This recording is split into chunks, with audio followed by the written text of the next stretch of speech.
Kau berikan hidupku yang baru,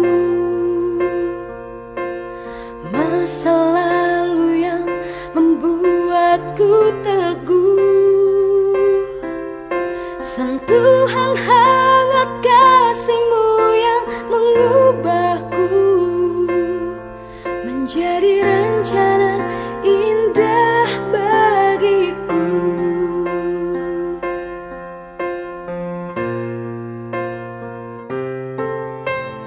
Tak sedikit pun Kau tinggalkan aku di saat jalan liku yang ku tempuh. Bapa, kami bersyukur kepada-Mu. Kami punya Bapa yang luar biasa dalam kehidupan kami.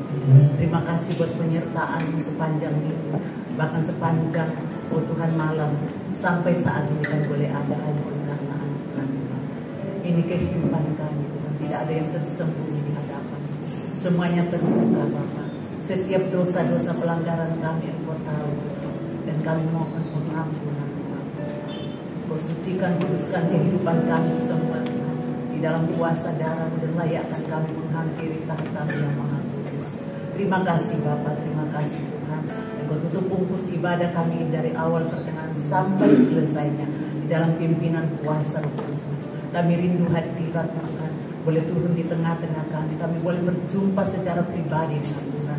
Sekalipun kami dalam jumlah, oh Tuhan, bilangan yang kecil, tetapi kami yakin dan percaya hadirat ada di tempat ini. Karena firman-Mu berkata 2-3 orang berkumpul karena nama Tuhan, Engkau ada di tengah-tengah kami. Terpuji nama-Mu Tuhan. Terima kasih Tuhan, kalau ada kuasa-kuasa, penghulu-penghulu pemerintah, roh-roh jahat di udara, roh-roh teritorial yang ingin mengganggu jalannya ibadah pada siang hari ini Tuhan. Kami bersatu hati di dalam nama Yesus. Di dalam nama Yesus Tuhan, kami usir, kami patahkan, hancurkan kuasanya dari ruangan hati kami, dari ruangan tempat ini, dan biarlah hadirat-Mu boleh turun di tengah-tengah kami Bapa. Terpuji nama-Mu Tuhan. Terima kasih Bapa. Urapi setiap hamba-hamba-Mu yang melayani Engkau. Roh Kudus, biarlah Engkau mengurapi kami dengan pengurapan api daripada-Mu Tuhan. Membakar roh kami Tuhan, agar kami boleh menyala-nyala di dalam melayani Engkau Tuhan. Terpuji nama-Mu, kalau ada umat-Mu, hamba-hamba-Mu yang masih dalam perjalanan, Engkau pimpin mereka, bahkan di tempat ini Tuhan, sama-sama memuji memuliakan nama-Mu. Terpuji nama-Mu, dalam nama Tuhan kami Yesus Kristus kami sudah berdoa dan mengucap syukur. Haleluya. Amin. Amin.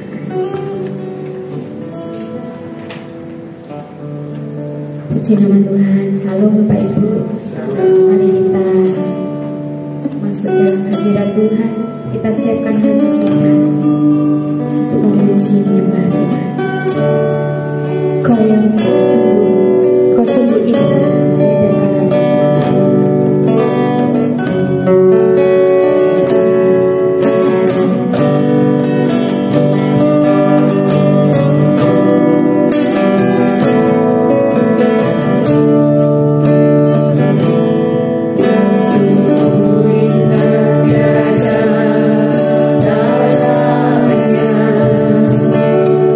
Sungguh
begitu besar bagi setiap kami Tuhan. Engkau mengasihi kami sejak kami dalam kandungan ibu kami Tuhan. Bahkan pengorbananmu di atas kayu salib adalah bukti nyata kasih-Mu bagi setiap kami ya Bapa. Terima kasih Tuhan Yesus.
di surga.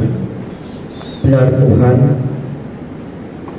itu yang menjadi kerinduan kami, untuk kami berada di dalam hadirat Tuhan sepanjang hidup kami. Ajar kami hidup benar dan berkenan di hadapan. Terima kasih untuk waktu ini. Kami mempersiapkan diri untuk menerima firman Tuhan.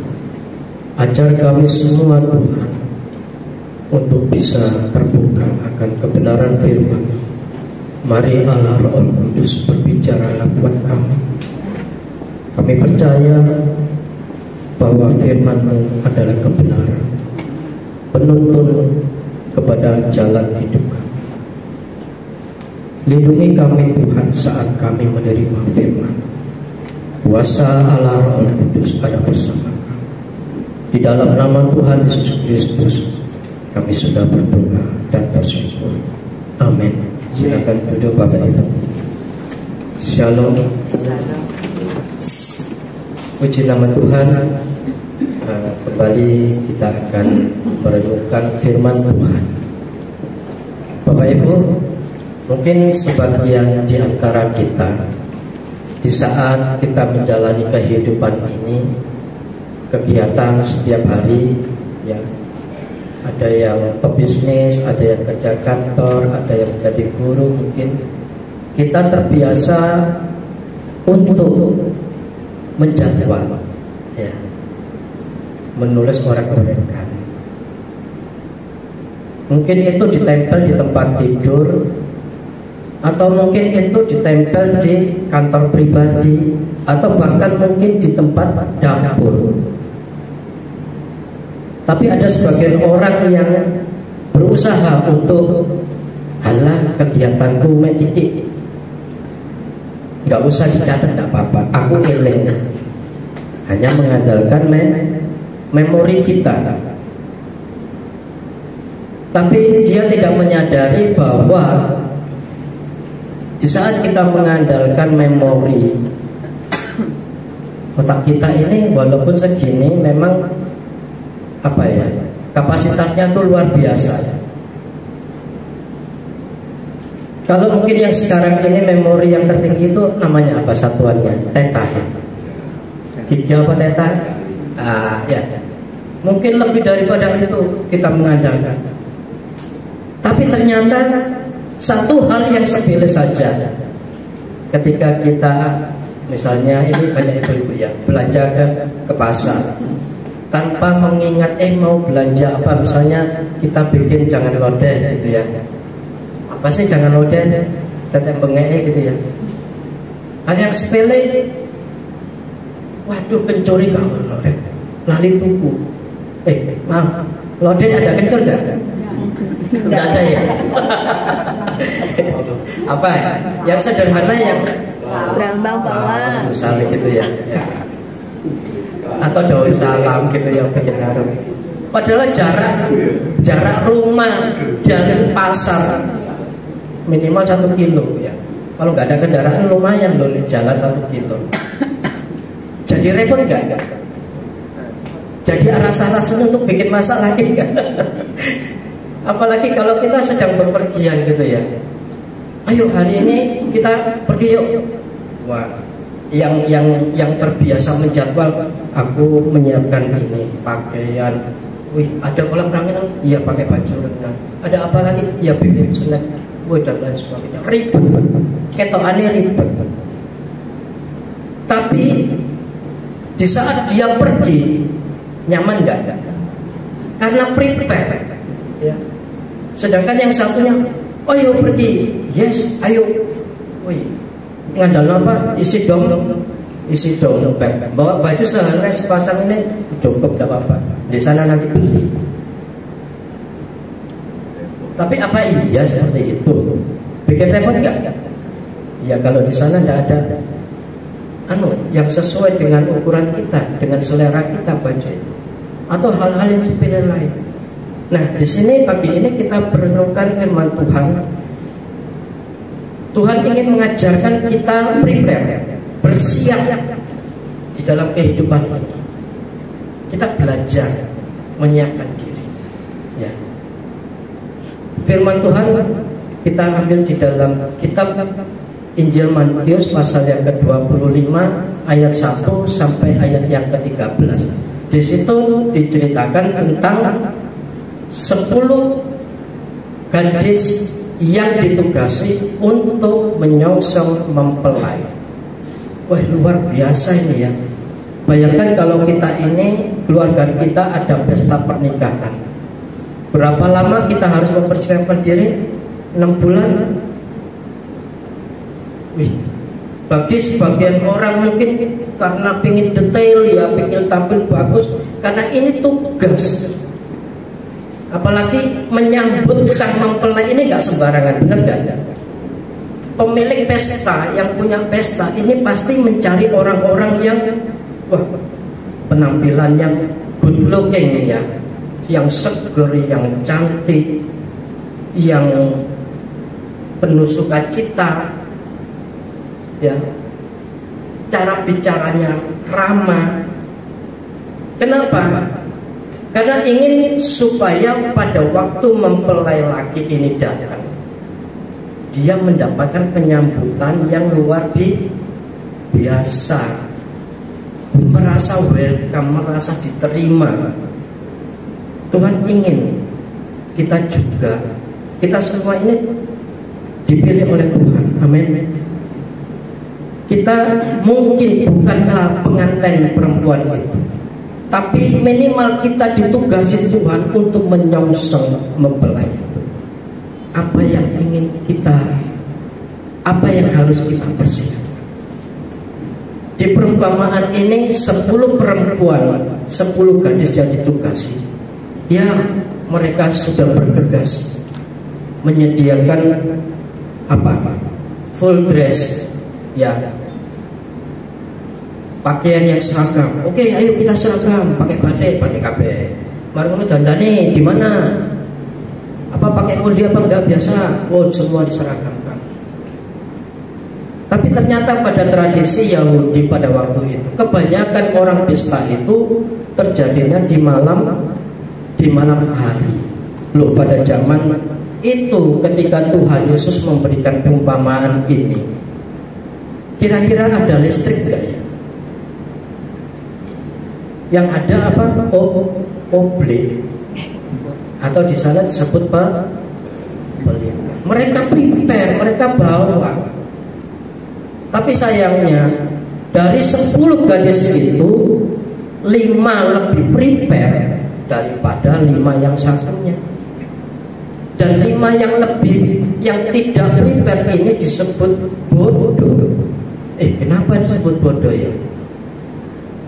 Sedangkan 5 yang satunya disebut gadis yang bijaksana. Kita lihat kenapa sih bodoh? Loh, sudah tampil good looking, bagus, sudah berbenah seragam, sudah sama-sama bawa pelitanya. Tapi ternyata hal yang sepele, apa yang dirasa? Dia meremehkan kedatangan mempelai itu. Pikirnya tepat waktu. Pikirnya ya, dia tidak prepare bahwa di saat perjalanan sang mempelai itu datang untuk bertemu sang mempelai perempuan, mungkin di jalan ada sesuatu.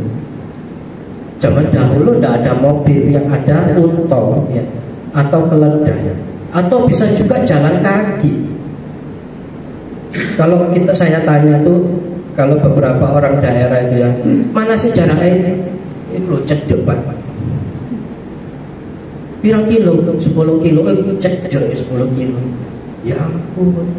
Ya orang kota sambatan 10 kilo. Itu diwara cedek. Tapi orang desa, orang daerah terbiasa. 5 gadis yang bijaksana, dia lebih prepare. Karena apa? Dia selain bawa pelita, dan pelitanya itu ada minyaknya juga, sama seperti 5 perempuan yang lainnya. Apa yang dia persiapkan? Membawa cadangan minyak. Ini yang disoroti oleh Tuhan Yesus. Bapak Ibu, keadaan kita di dunia ini di dalam menyongsong Tuhan Yesus yang kedua kali. Itu kita tidak tahu waktunya. Firman katakan malaikat nggak tahu, anak pun nggak tahu, apalagi aku. Hanya Bapak yang tahu. Sudah 2000 tahun yang lampau diberitakan bahwa Tuhan Yesus akan hadir yang kedua kalinya. Tapi waktunya kita tidak tahu. Tuhan Yesus mengajarkan begini, Bapak Ibu.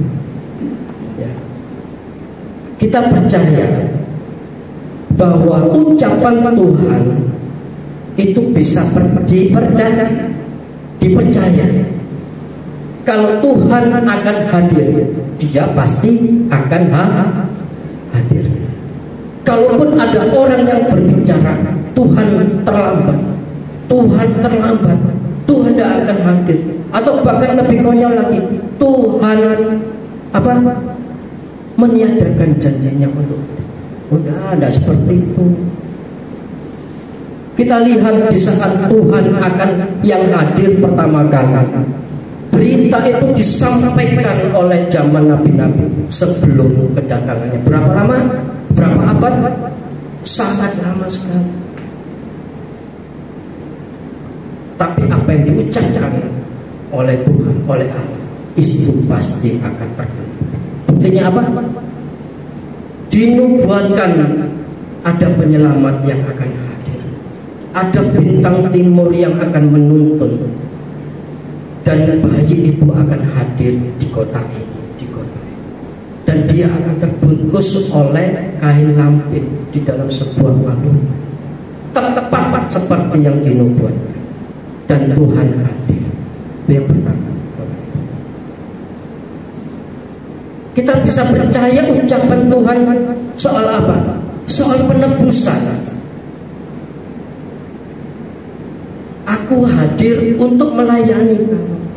Aku hadir untuk membawa umatku yang sudah jatuh dalam dosa. Aku tebus dia, dan dia akan aku bawa ke rumah. Itu janji Tuhan. Dan kita tetap juga percaya. Buktinya apa? Setelah Yesus hadir, dia mendapatkan dari Bapaknya. Dia harus menjadi penebus umat manusia atas dosa-dosa. Dia harus menjadi penanggung jawab, dan dia harus mati di kayu salib. Dan itu kebenaran, bukan omong kosong. Itu terjadi, amin. Tuhan mati di salib. Kedua, kita sudah percaya. Dan yang ketiga, Tuhan janji akan datang. Apakah kita tidak akan percaya? Kalau kita menilai seseorang aja, misalnya kita ini sama-sama pedagang itu sales ya. Mungkin sekali kita datang, kita menyelidiki, observasi kemampuan orang itu. Apakah orang ini istilahnya itu nakal, nantinya ketika order tidak bayar dan lain sebagainya. Informasi kita butuhkan. Setelah informasi matang kita kelola, oke, tepat orang ini patut kita coba, kita kasih order, kita kasih barang, dicoba satu kali, bayar tepat waktu. Kemudian suatu saat datang lagi minta order lagi, kedua kali. Tidak saja tidak tepat waktu bayarnya, sebelum waktu tiba dia sudah bayar. Lantas ketika ada order lanjutan, apa yang kita katakan? Ngopi lebih banyak apa? Karena kita kebanyakan seperti itu ya. Loh, manusia aja modelnya seperti itu. Kita bisa percaya, walaupun yang ketiga keempatnya bisa dilungut, gak dibayar. Tapi yang bicara ini bukan manusia. Yang bicara ini adalah Tuhan semesta alam. dia tidak akan pernah dusta. Apa yang dikatakan pasti terlaksana, pasti dilaksanakan.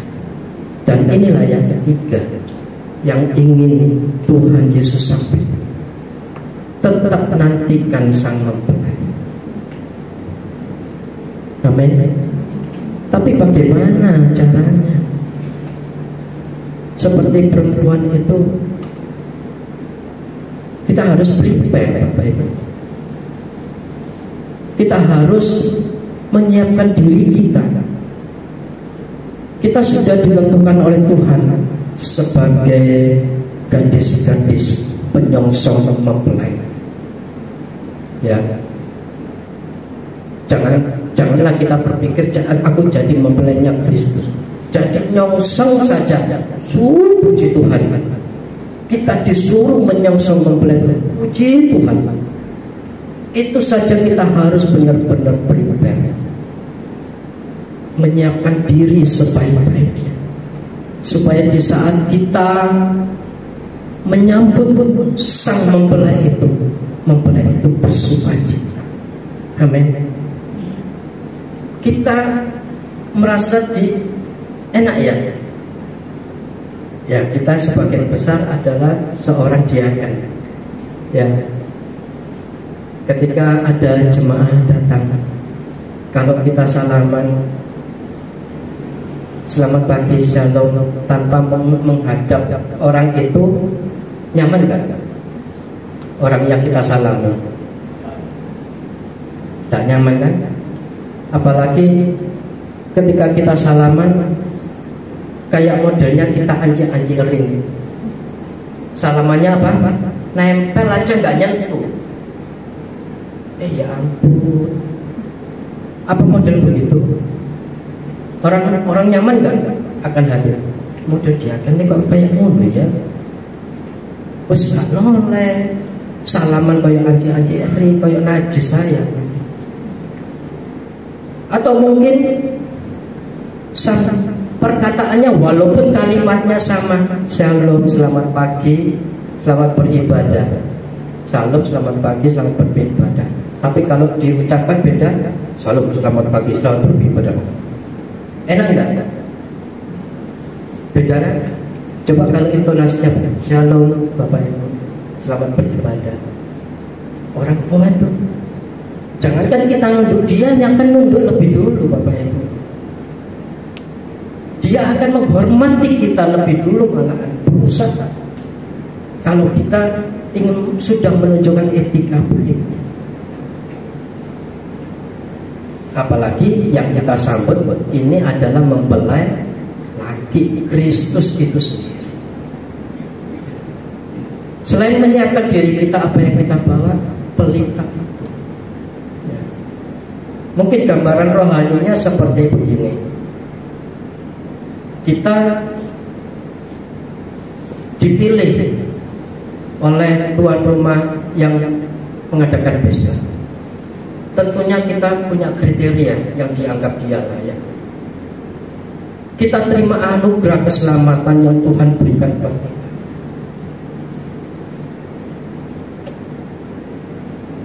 Kita pasti dinilai oleh Tuhan. Kamu berarti punya iman. Kamu pasti percaya kepada. Buktinya apa? Kamu menerima keselamatan, anugerah yang aku berikan. Itu modal pertama. Kemudian apalagi di saat kita menjalani kehidupan sebagai orang Kristen awal, kita begitu rindu ingin bersekutu. Kita dari berakar, kita bertumbuh dan dibangun.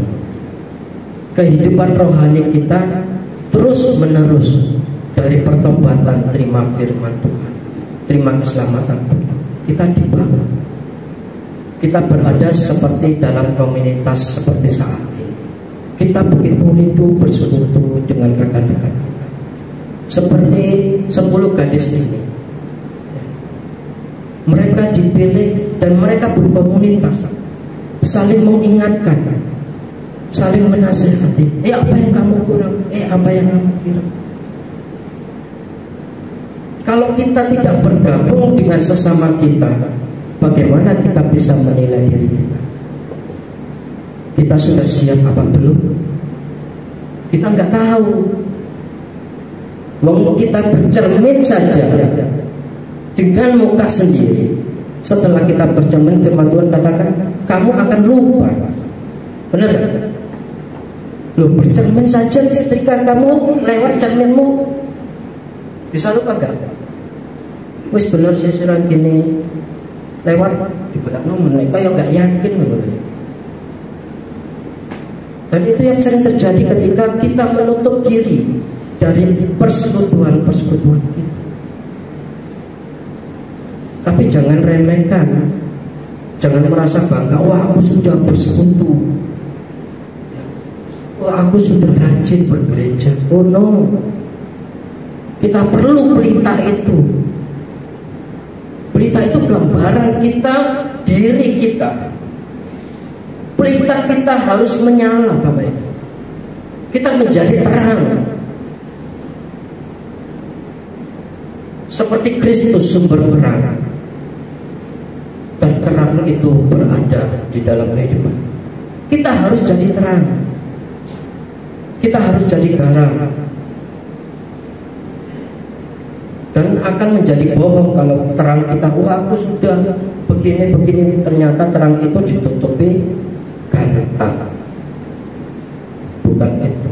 Tapi terang harus diposisikan kepada tempat yang semestinya, supaya orang lain itu bisa melihat terangmu memang ada, hidupmu ada Kristus.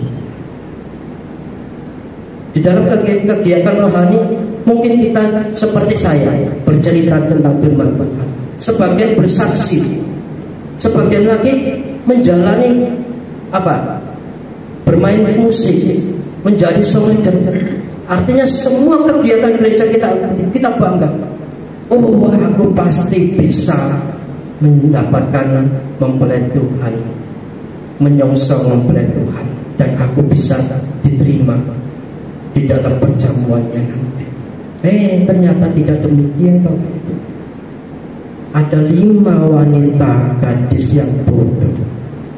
Dia lupa minyak cadangannya. Cadangan ini perlu. Ada bahasa pengkhotbah, kita merices diri kita. Minyak di dalam pelita itu lama-kelamaan akan habis. Apalagi kedatangan Tuhan kita tidak tahu waktunya. Perempuan itu juga mengalami yang dikatakan gadis bodoh, mengalami trouble. Minyaknya hampir padam. Bayangkan kita ditugasi untuk menyongsong, ya, memang ternyata ada trouble dalam perjalanan mempelai itu datang. Kita mengira kita bisa menggerutu, padahal kita itu sudah jadi terang untuk sementara waktunya. Tapi sayang sekali kita tidak bawa minyak cadangan. Kita merasa bangga kita bisa melayani di gereja, melayani sesama, tapi tanpa kita menghiraukan hubungan pribadi kita dengan Allah. Kita hanya bisa dilihat secara fisik saja, tetapi soal hati tidak bisa dipungkiri, Bapak Ibu. Terus terang, soal hati tidak bisa dipungkiri. Sejahat apapun hati ini masih punya nurani. Apalagi kita sudah ditentukan oleh Tuhan, sudah dipilih. Roh Tuhan pasti ada di dalam hati. Firman Tuhan katakan, sumbu yang terkulai tidak, bulu yang terkulai tidak akan dipak. Sumbu yang pudar nyalanya tidak akan pernah dipadam. Artinya ketika Tuhan tanamkan rohnya di dalam kehidupan kita, seburuk apapun Tuhan masih cinta kepada kita. Tuhan akan cari kita. Tuhan tidak akan membiarkan kita walaupun kita seperti bulu yang sudah terbuka.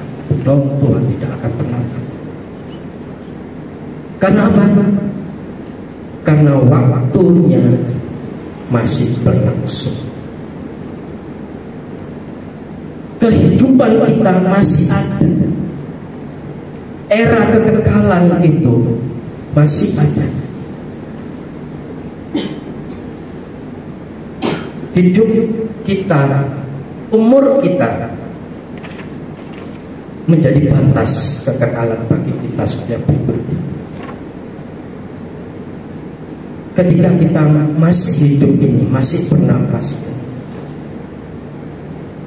kita masih banyak kesempatan untuk mempersiapkan. Tetapi ketika Tuhan panggil, ketika nyawa diambil, tidak ada kesempatan lagi. Titik permulaan hidup pada kekekalan. Tidak tahu itu memang hidup menuju kekekalan yang abadi seperti yang Tuhan mau, atau hidup dalam kekekalan dalam arti hidup di dalam neraka. Kalau menyongsong Tuhan yang kedua kali, Bapak Ibu, sudah 20 abad, 2000 tahun yang lalu sudah diberitakan. Berapa generasi sudah mati? Mungkin kita tidak sampai menyongsong langsung Tuhan datang. Tetapi kesempatan batas menuju kekekalan adalah umur kita. Mari kita mempersiapkan diri kita, Bapak Ibu. Sebab kita percaya, sekalipun kita tidak dapat menyongsong Tuhan kedua kali hadir di dunia ini untuk membawa kita, tapi Tuhan punya cara yang lain. Caranya apa? Tuhan yang mendatangi. Dengan cara apa? Kita dipanggil pulang. Injil Yohanes pasal 14 ayat 1. Jangan gelisah, aku akan datang kembali. Kalau rumahmu yang di sana yang aku bangun sudah tersedia, aku akan datang kepadamu. Bukan kamu yang menyongsong, tapi aku yang datang menjemput kamu. Tapi itu kapan? Kita tidak tahu. Yang penting Tuhan Yesus katakan, bersiaplah, berwaspadalah, berjaga-jagalah akan hari itu. Karena tidak ada seorang pun, kita pun tidak tahu. Mungkin dokter bisa memprediksi, oh 3 bulan kamu akan meninggal. Oh, ada banyak cara Tuhan bisa memperpanjang. Tapi yang penting di sini adalah bagaimana kita mempersiapkan diri kita untuk menuju kekekalan yang Tuhan inginkan. Kita percaya sesiap apapun, Bapak Ibu, tidak sebanding dengan kasih Kristus. Sekalipun kita sebagai hamba Tuhan, kita sebagai imam, kita sebagai gembala, kita sebagai nabi, apa yang kita lakukan tidak ada apa-apa, tidak sampai menjadi jaminan bahwa kamu bisa masuk surga. Sebab 5 gadis itu pun yang sudah mempersiapkan diri, tapi hanya 1 teledor tidak bawa minyak aja.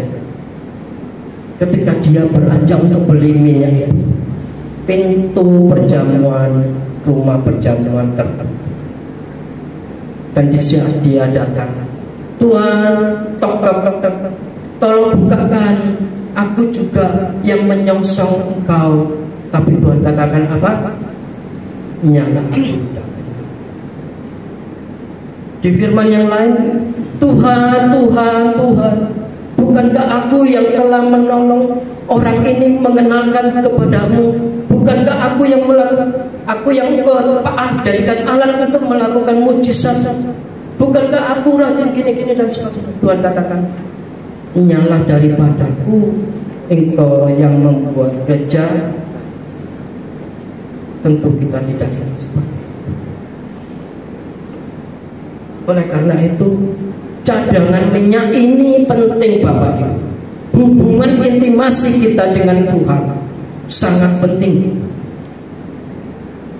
Mazmur 91 ayat 1 sampai selanjutnya katakan, kalau kita menjadikan Tuhan sebagai gunung batu kita, kalau hati kita melekat kepada Tuhan, apa yang terjadi di luar engkau tidak akan pernah. Seberusaha apanya dunia untuk memisahkan kamu daripada itu nggak akan terjadi. Itu janji Tuhan. Amin. Mazmur 91 ayat 1 sampai selesai harus kita baca. Di ayat yang ke-14, sungguh hatinya melekat kepada, maka aku akan meluputkannya dari segala. Loh, itu janji Tuhan.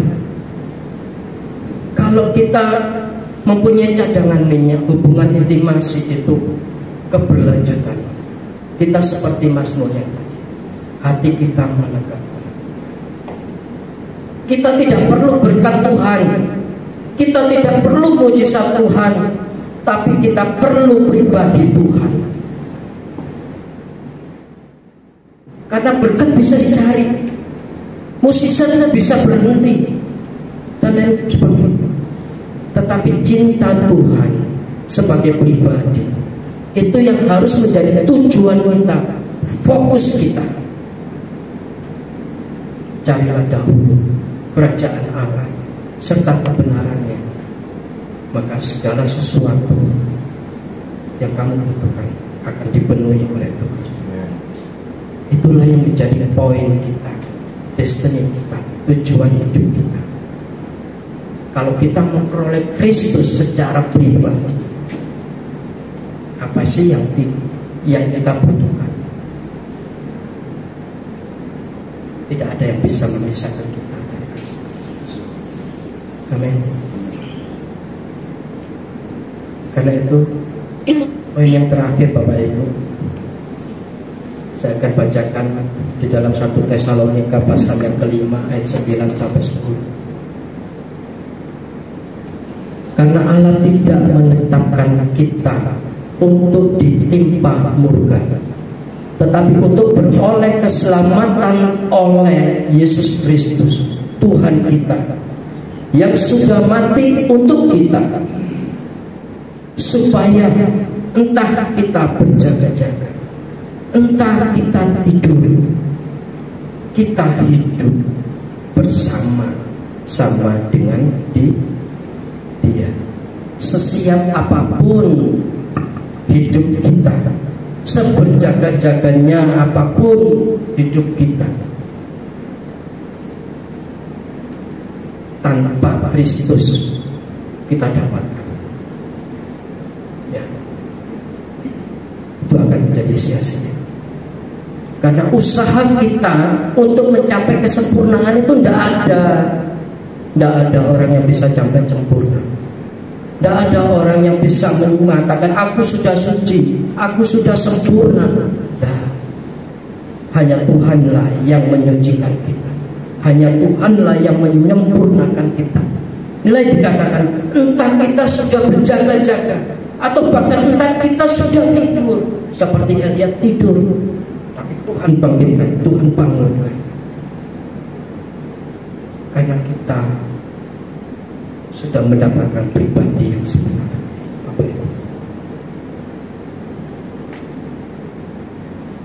Mari, bagaimanapun juga kita perlu menyiapkan diri. Tetapi sesiap apapun jangan pernah andalkan kemampuan kita. Supaya kalau ketika kita mengandalkan kemampuan kita, engkau akan menjadi sombong, dan itu Tuhan tidak suka. Tetapi ketika kita sudah bersiap, tapi kita masih perlu Tuhan, kita lekatkan diri kita kepada Tuhan. Tuhan tahu kemampuan kita, tetap Tuhan akan tolong kita. Walaupun kita sudah tertidur, Tuhan akan bangkitkan. Seperti Tuhan bangkitkan Lazarus yang 3 hari mati, Dia bangkitkan, ayo hidup bersama. Amin. Tuhan sanggup melakukan hal itu untuk kita. Mari kita bersiap menyongsong mempelai Tuhan, yaitu Kristus Yesus Tuhan kita. Amin. Tuhan Yesus memberkati. Mari kita berdoa. Segala puji, hormat dan kemuliaan hanya bagi-Mu Bapa. Kami bersyukur hadir-Mu di dalam dunia ini menjadi bukti iman kami percaya kepada Tuhan. Kami terima keselamatan sebagai anugerah yang terbesar bagi kita. Namun kerinduan kami Tuhan, biarlah Engkau izinkan kami boleh berjumpa dengan Tuhan secara pribadi, untuk kami hidup di dalam kekekalan bersama Tuhan, masuk di dalam perjamuan Tuhan. Terima kasih Bapa, berkati firman-Mu yang sudah kami dengar pada pagi hari ini. Biarlah arah Roh Kudus lebih lagi bekerja di dalam nama Tuhan Yesus Kristus. Haleluya. Amin.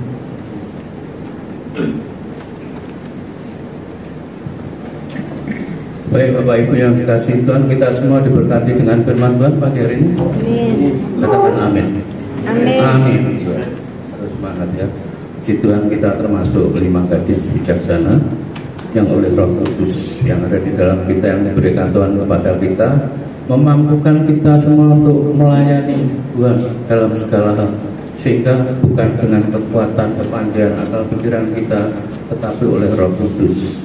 Sehingga apa yang kita lakukan semua, baik di dalam pelayanan, doa, pekerjaan, semua itu dikenan Tuhan, menyenangkan hati Tuhan. Termasuk doa puasa seperti siang hari ini yang kita lakukan. Ini menjadi wangian yang harum di hadirat Tuhan. Tuhan berkenan dan pasti menjawab apa yang menjadi doa puasa kita. Amin. Puji Tuhan. Nah, nanti setelah kita akan angkat satu pujian, selesai pujian nanti kita akan berdoa syafaat ya. Dibagi 3 kelompok, ada guru, ada Bu, ada Pak Hendra ya, dan satu Bu Wahyu ya.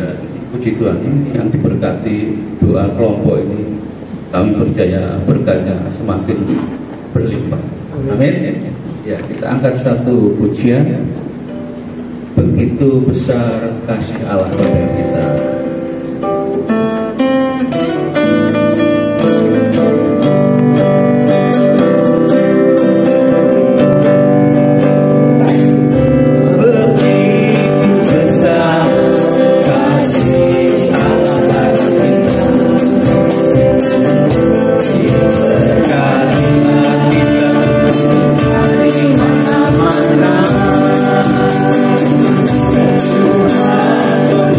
Mana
nama Tuhan, kita akan akhiri dengan satu pujian.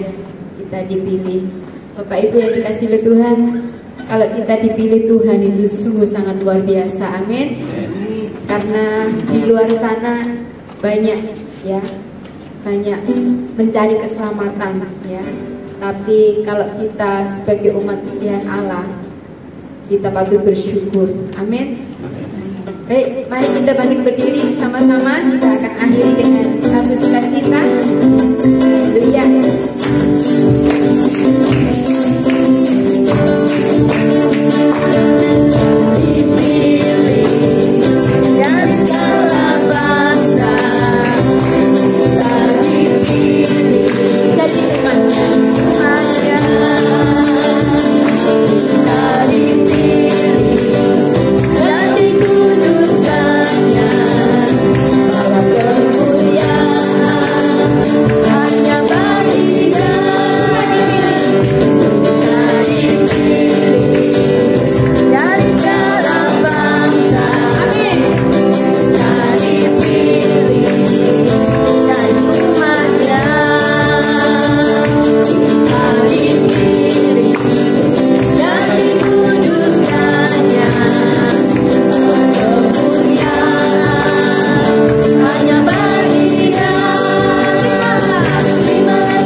Bersyukur Bapa di surga, karena Engkau telah memilih kami untuk menjadi bagian pewaris kerajaan surga. Itu sebabnya ajar kami agar supaya menghargai karya-Mu itu di dalam keseluruhan aspek hidup kami, dimanapun Tuhan kami ditempatkan. Kami bersyukur, kami mengucapkan terima kasih karena Engkau sudah bertahta di atas pujian penyembahan yang kami haturkan di hadapan Tuhan.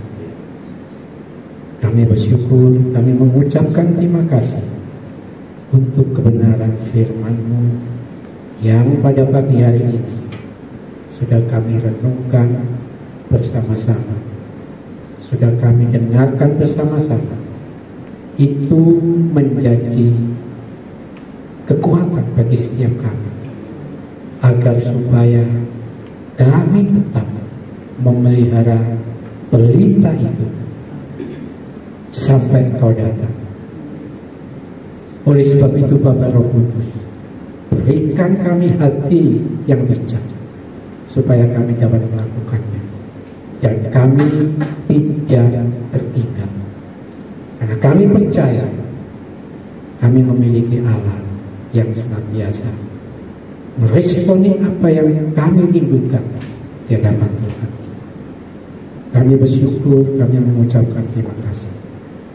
Doa-doa yang kami naikkan di hadapan Tuhan, baik itu doa pribadi, doa untuk bangsa negara, maupun doa untuk gereja di muka bumi ini, secara khusus gereja Britani Indonesia dan lebih khusus gereja Britani Juanda yang amat sangat kami kasihi ini. Doa-doa yang sudah kami naikkan itu kami percaya saat ini juga semua sudah ditanggung di dalam firman Tuhan.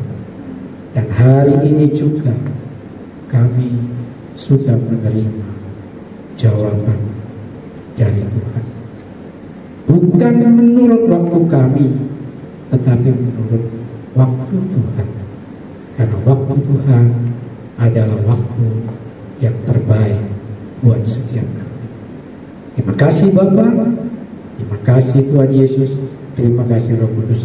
Ajar kami untuk bersabar menunggu waktu, karena waktumu adalah waktu yang terindah buat setiap kami. Sebentar lagi kami akan pulang ke rumah kami masing-masing. Oleh sebab itu, sekali lagi kami mohon berkat Tuhan. Angkat kedua tangan saudara untuk menerima berkat. Kuralama kata baka sekiara malam sekiara lama. Sekiara lama kata baka sekiara lama. Bapa di dalam kerajaan surga, dengan putranya yang tunggal, Tuhan Yesus Kristus, serta persekutuan dengan Roh-Nya yang kudus, senantiasa memberkati saudara. Tuhan menyinari wajah-Nya kepadamu dan memberikan engkau kasih karunia, dan Tuhan menghadapkan wajah-Nya kepadamu dan memberikan engkau damai sejahtera mulai hari ini sampai Maranatha Tuhan datang kembali, dan bahkan sampai selama-lamanya. Di dalam nama Tuhan Yesus, setiap kita yang sudah menerima berkat, katakan bersama-sama, amin. Bapa di surga, Engkau sudah memberikan makanan rohani kepada setiap kami. Itu perlu buat kami untuk memperkuat otot-otot rohani kami. Saat ini juga Engkau sudah memberikan dan menyediakan berkat rohani untuk memberikan kesehatan bagi tubuh jasmani kami. Oleh sebab itu Bapa di surga, kami berdoa siapapun yang sudah menyediakan berkat itu, Tuhan turunkan berkat berlipat ganda atas mereka semua itu. Karena kami percaya ketika kami memberi, Tuhan memberi. Tetapi bagi yang belum Tuhan, kami juga percaya Engkau senantiasa mencurahkan berkat bagi setiap kami, karena kami yang ada di tempat ini sudah ambil bagian di dalam pekerjaan Tuhan. Terima kasih Bapa, terima kasih Tuhan Yesus, terima kasih Roh Kudus. Kami sambut berkat jasmani ini hanya di dalam satu nama, Yesus Kristus, Juru Selamat kami yang hidup. Haleluya. Amin. Amin.